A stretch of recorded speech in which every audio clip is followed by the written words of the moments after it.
We will now transition into another student spotlight. Let me just share my screen because earlier that wasn't working.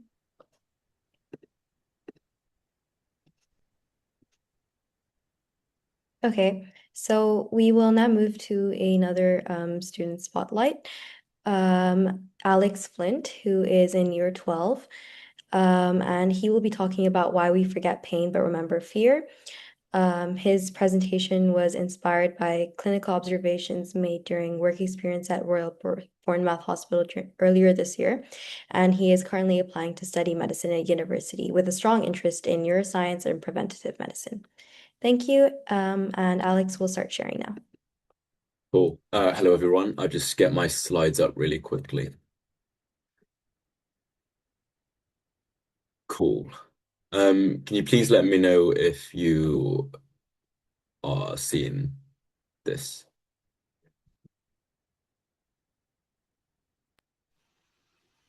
Is there Yes, a in the we can see middle? your screen now. Or okay, cool. So yeah, hello everyone. I'm Alex Flint. I'm currently year 12 at Bournemouth School. And yeah, I'm going to be presenting on why we forget pain but remember fear. So just to start off with a little question. How many of you remember exactly how a needle felt the last time you had an injection? Probably not many of you, and I would bet that a large majority of you remember being afraid of the needle. Now, that kind of asymmetric phenomenon where pain fades but fear persists isn't random. It's neurological, and I'm here today to explain why that matters and a short suggestion at the end on what we could do to address this. Um, cool. So how does pain and fear differ, right? It mostly comes down to where and how they are processed. The hippocampus lays down the sort of factual record of what actually happens, and the amygdala tags that memory with threat. But crucially, that threat, that memory that is tagged with threat, are built to last. Now this probably or most likely comes down to evolution, where a fear memory fading could get us killed. But a pain memory that fades costs us absolutely nothing. So once the threat is gone, there is no survival instinct. Sorry, there is no survival value in preserving exactly how much something hurt, right? Now this asymmetry is mediated in part by noradrenaline and cortisol, as you probably all know, which both flood the amygdala during emotional arousing, and strengthens the consolidation of fear memory specifically. And as a result of that, pain fades, but fear memories remain. Next slide for me. Sorry, one sec. There we go.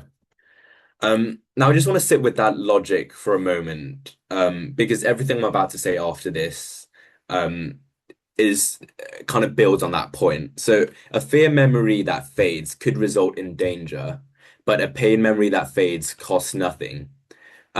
And this wasn't kind of built like this to be fair. Its main goal was to keep us alive, and and it's worked phenomenally for the however many millions of years Homo sapiens have been on this planet. But it also creates a serious and specific problem in the modern day hospital. Um, so I thought I would touch on some current research that is being done to look into this. And the studies suggest that we're at a point where we understand enough about it, but and we're actively transitioning into a phase of actively trying to intervene with it. Um, cool. Um, and one of the ideas being tested is using something called propranolol, which is a beta blocker that targets specifically the basolateral amygdala and stops noradrenaline from binding to the beta adrenergic receptors, which previously would have resulted in the formation of an emotional memory. So if we can block these receptors, the consolidation signal weakens. Um, Now this is particularly interesting because the studies have kind of suggested that this doesn't only work at the moment of trauma. Um, Propranolol given at the moment of memory retrieval can reduce the emotional intensity of the memory the following day, even after the drug has completely left the system of the patient. Um, but just a little bit of a caveat, the results have been mixed, with a 2025 meta-analysis of 7 studies, finding a statistically significant net benefit. So it's looking positive. But yeah, we're not at a definitive answer yet, and other trials are currently actively investigating other ways of addressing this. Cool. Which leads me on to something that I would like to call a slight clinical blind spot. So during my work experience at the Royal Bournemouth, I noticed that pain scores were being taken almost every hour, but I never once saw a fear score being taken. Right. So I appreciate that that is one ward in one hospital in one week, in a 1 week period. So I can't extrapolate that to every ward in the country. But I would be pleasantly surprised if there were to be a ward taking fear scores alongside pain scores. And I find this so significant because the demographic it affects most, because the demographic it affects is the most vulnerable. For example, dementia patients who are already disorientated by an unfamiliar environment have no way of expressing their fears. And even if they do so, the infrastructure in place to record or act on that distress is very limited. Um, Other researchers have noticed this as well. For example, on screen there, um, a study concluded in 2021, reporting that PTSD symptoms in up to 45% of hospitalized patients, with up to 67% developing as anxiety or depression. In ICU survivors specifically, the second study on there found 25.3% prevalence of PTSD at a 6 month post-discharge. And crucially, that group had a statistically significant higher prevalence of moderate and severe physical disabilities compared to those without PTSD. My point being that there may be a larger link between the psychological and the physical well-being of the person that we might have expected, as other presenters have already mentioned.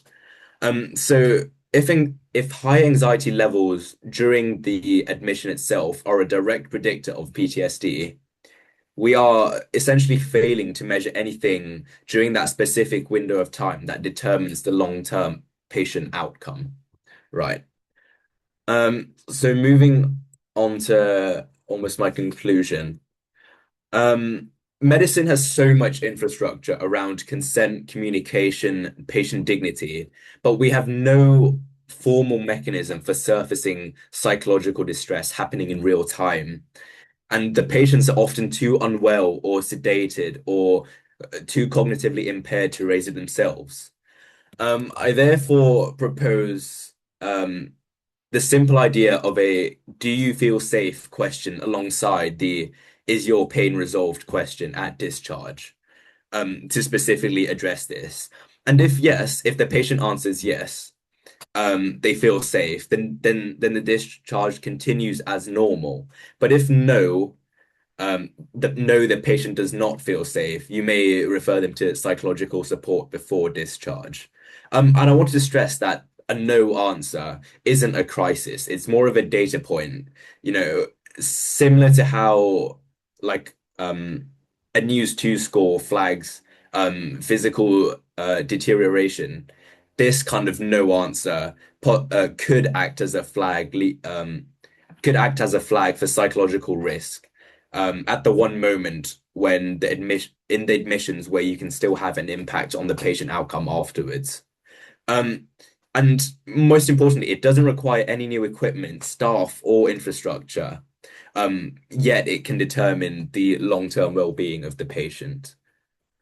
So to conclude, these four simple words of "do you feel safe" at the right moments could have a much larger impact on patient well-being than we previously thought. So maybe it's time that we question, so maybe it's time we ask the question that addresses fear alongside pain. And yeah, that's my presentation. Thank you. Have you got any questions or stop sharing there? Thank you so much, Alex. That was an awesome presentation. Since we probably won't be able to like take live questions, if you have any questions for Alex, you can private message him, I think, on the Zoom chat, if that's okay with you. Okay, perfect.